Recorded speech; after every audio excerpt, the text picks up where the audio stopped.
Let's do it. We would be honored if you would join us.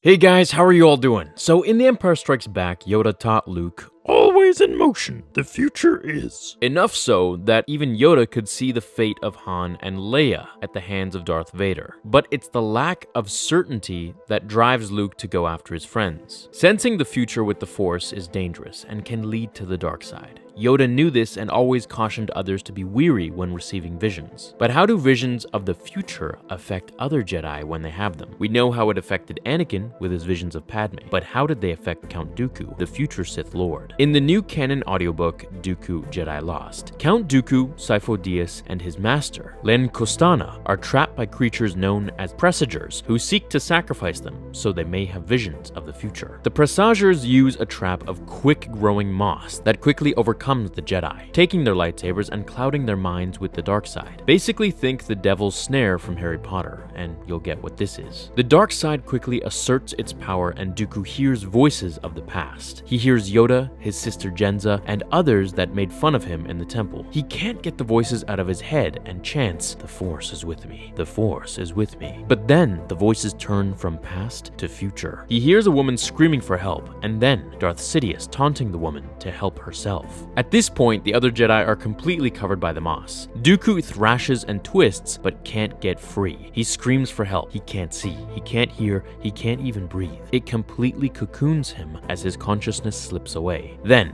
Dooku sees a massive vision of different possible futures, which would have made no sense to him, but are very exciting for us to hear. He says, "I saw battles, so many battles. The future bleeding out on 1,000 worlds." He hears Sifo Dyas scream. Dooku yells out for him. "Faces I knew, faces that were new to me, and all of them changed from the way they should be." He sees Yoda and Mace Windu talk about taking control of the corrupt Senate, arresting the Chancellor, and the beginning of the galactic rule of the Jedi. But could that actually be the future? There had to be a different way, and there was. He then hears clone troopers fighting, battle droids, and clones executing something called Order 66. He hears Anakin say that he's found the Sith Lord the Jedi are looking for. Jedi dying everywhere. The different futures collide and collapse until he sees the Sith reborn. People chant, "Dooku! Dooku! Dooku!" He hears Sidious proclaim Dooku to be his apprentice. Qui-Gon proclaimed that the Sith have returned. He sees Asajj Ventress. All these different futures coalesce and press down on Dooku until he's utterly overwhelmed to the point of death and fear. Suddenly, the young Padawan spews Force lightning everywhere, which frees him and the others from the strangling moss and fries the presagers. The Jedi are shocked. This marks the first time Dooku has used Force lightning, and it terrifies him. He knows Force lightning is a power of the dark side, and at this point, he's only a Padawan. Master Kostana comforts Dooku. It wasn't his fault. It was the moss that brought in the dark side and the visions. She assures him that the things he saw are possibilities, not certainties. While she may convince herself of that, Dooku isn't so swayed. Now, how did these visions affect Dooku? Well, not as much as Anakin's visions did to him. Dooku was confused by them rather than completely believing them. He couldn't determine what was real and what wasn't. Could the Jedi really take over the galaxy? Could the Sith really return? Would people actually chant his name? All of these end up coming true to a certain degree. While the Jedi don't take over the galaxy, it's Anakin's fear of this that partly drives him to join the Sith, who do indeed return like Dooku's vision says. And people will chant Dooku's name when he becomes Count of Sereno. If anything, these visions served to form a piece of the puzzle that Dooku held. He would never forget the visions and would never write them off completely. They formed a key point in his work with Darth Sidious. Perhaps even the term Order 66 came from Dooku. Now, if only he saw Anakin's betrayal of him, maybe he would have been able to keep his head. Now, it is possible, since Palpatine can